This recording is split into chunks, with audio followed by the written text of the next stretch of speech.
नमस्कार। 2024 के लोकसभा चुनावों के रिजल्ट को लेकर बहुत कम ही लोगों के मन में कोई सस्पिशन बचा होगा और बहुत कम ही लोग ये सोच रहे होंगे कि इस इलेक्शन का रिजल्ट क्या होगा, क्योंकि ज़्यादातर लोग ये मान के चल रहे हैं कि भारतीय जनता पार्टी को पूर्ण बहुमत आसानी से प्राप्त हो जाएगा। लेकिन आदरणीय प्रधानमंत्री ने संसद में बजट सत्र के दौरान भारतीय जनता पार्टी के लिए जो 370 सीटों का लक्ष्य निर्धारित किया और उसी तरह एनडीए के लिए 400 प्लस का लक्ष्य निर्धारित किया है, वो एक चैलेंज है। और सभी राजनीतिक पंडित और सभी एनालिस्ट इसी बात पे लगे हुए हैं कि क्या भारतीय जनता पार्टी अपने 370 सीटों के लक्ष्य को प्राप्त कर पाएगी। भारतीय जनता पार्टी भी इसके लिए बहुत कोशिश कर रही है, लेकिन भारतीय जनता पार्टी के सामने जो सबसे बड़ा चैलेंज है वो यही है कि भारतीय जनता पार्टी ने देश के ज़्यादातर राज्यों में अपना जो लिमिट है उसको प्राप्त कर लिया है। फॉर एग्जाम्पल आप देखिए, गुजरात में 26 की 26 सीटें भारतीय जनता पार्टी के पास है, राजस्थान में 25 की 25 सीटें, मध्य प्रदेश की 29 में से 28 सीटें भारतीय जनता पार्टी के पास है। तो भारतीय जनता पार्टी के पास करने के लिए इन राज्यों में बहुत ज़्यादा है नहीं।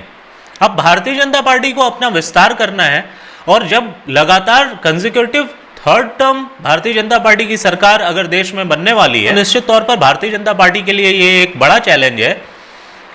कि भारतीय जनता पार्टी उन क्षेत्रों में भी अपना विस्तार करे जिन क्षेत्रों में भारतीय जनता पार्टी को एक आध सीटें आती हैं,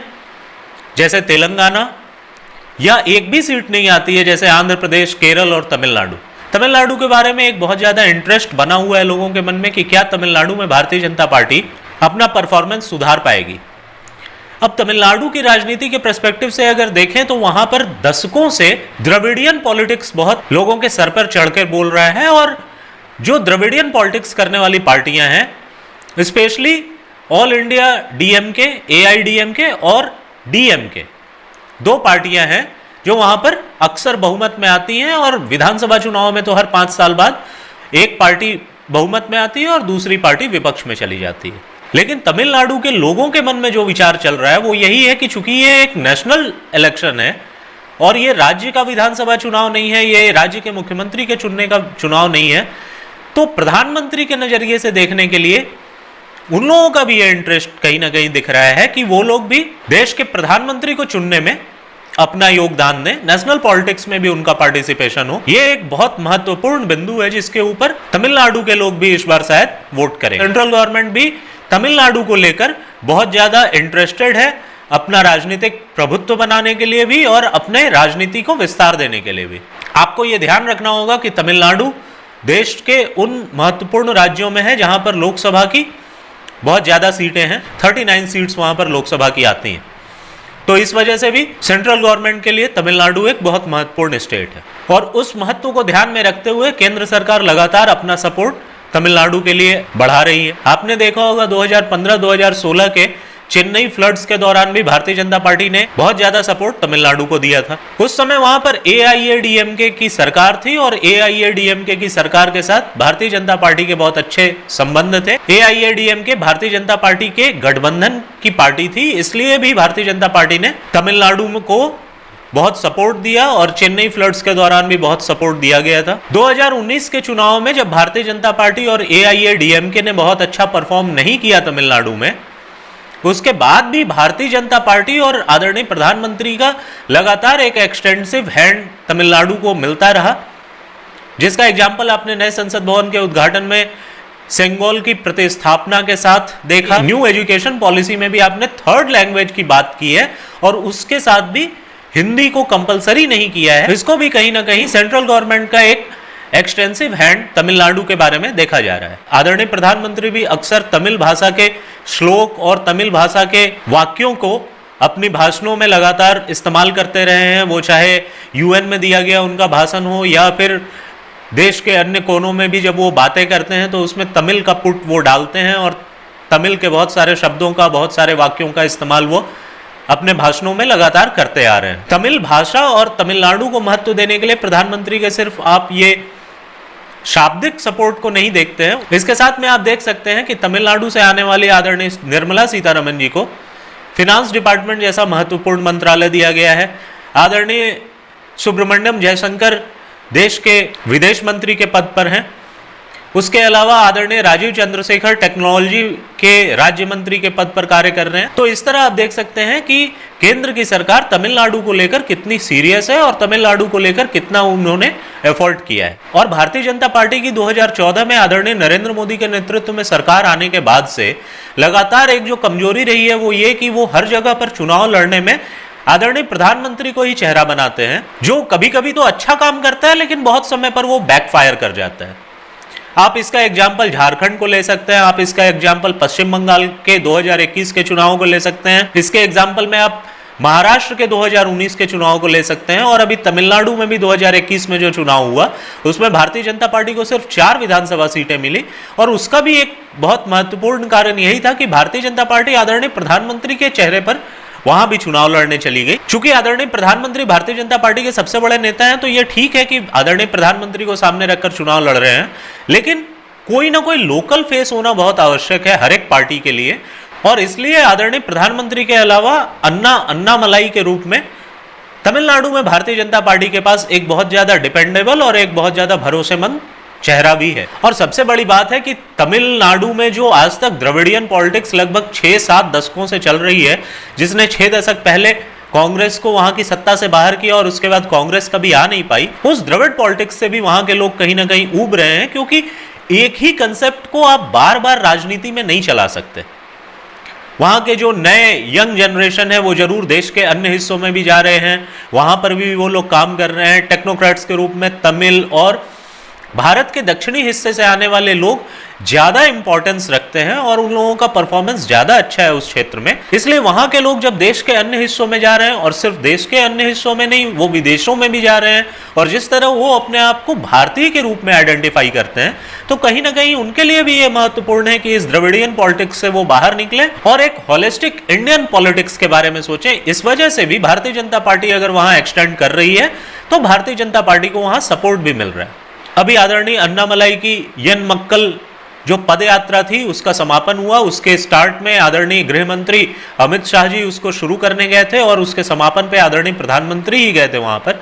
तो आप इस बात से समझ सकते हैं कि तमिलनाडु के राजनीति में, देश की राजनीति में भारतीय जनता पार्टी कितनी इंपॉर्टेंट है और भारतीय जनता पार्टी के लिए तमिलनाडु कितना इंपॉर्टेंट होता जा रहा है। जब सुप्रीम कोर्ट के जजमेंट के द्वारा जल्लीकट्टू जैसे पर्व पे या स्वामी अयप्पा के मंदिर और सबरीमला केस में जिस तरह से वहां पर आउटरेज आया था तमिलनाडु में, और भारतीय जनता पार्टी ने जिस तरह उसको कंप्लीटली सपोर्ट किया था, उसने भी अपना एक महत्वपूर्ण रोल निभाया है भारतीय जनता पार्टी के तमिलनाडु में पेनिट्रेशन के लिए। इसके अलावा अभी हाल ही में कर्नाटका गवर्नमेंट द्वारा जिस तरह मंदिरों के ऊपर टैक्स लगाने की बात हुई, या राम मंदिर के उद्घाटन में जिस तरह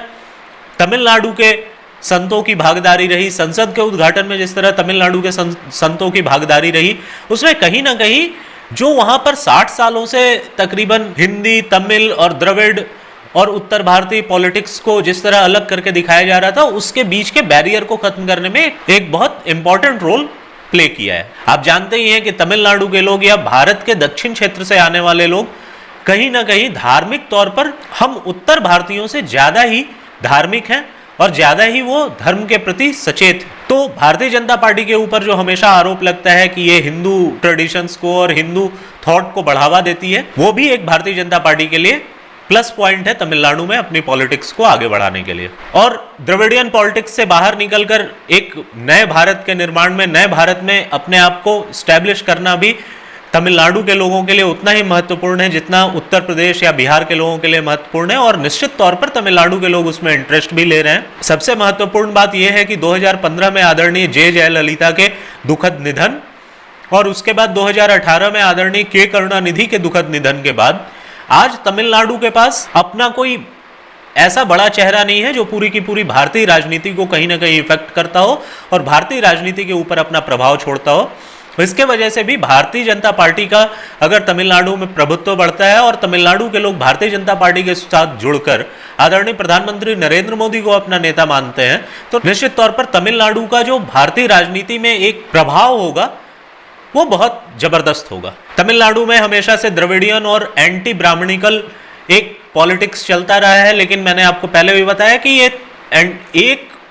कोई पॉलिटिकल धारा हमेशा पॉलिटिक्स में नहीं चल सकती, एक कोई पॉलिटिकल विचार पॉलिटिक्स में हमेशा नहीं चल सकता, तो निश्चित तौर पर इसकी भी एक सीमा है, इसका भी एक टाइम फ्रेम है, और वो टाइम फ्रेम लगभग अब खत्म हो गया है। आप देखिए कि हमेशा से एंटी ब्राह्मण पॉलिटिक्स रही है तमिलनाडु की, लेकिन आदरणीय जे जयललिता को 6 बार तमिलनाडु ने अपना मुख्यमंत्री चुना, और आदरणीय जे जयललिता भी ब्राह्मण परिवार से ही आती थी। इसी तरह तमिलनाडु में भ्रष्टाचार को लेकर बहुत ज्यादा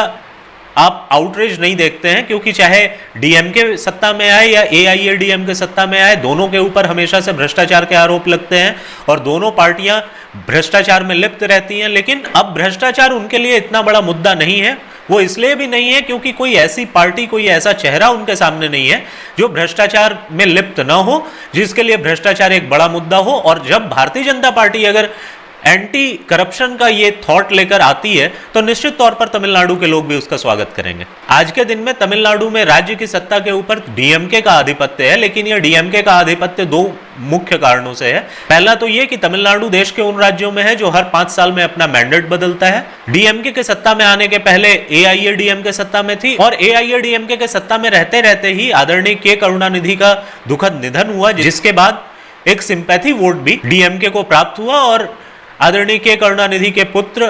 आदरणीय स्टालिन आज के डेट में तमिलनाडु के मुख्यमंत्री हैं। और इन सब चीजों को ध्यान में रखते हुए ये बहुत ज्यादा पॉसिबिलिटी है कि एआईएडीएमके अब तमिलनाडु की राजनीति में मुख्य विपक्षी पार्टी न रहे।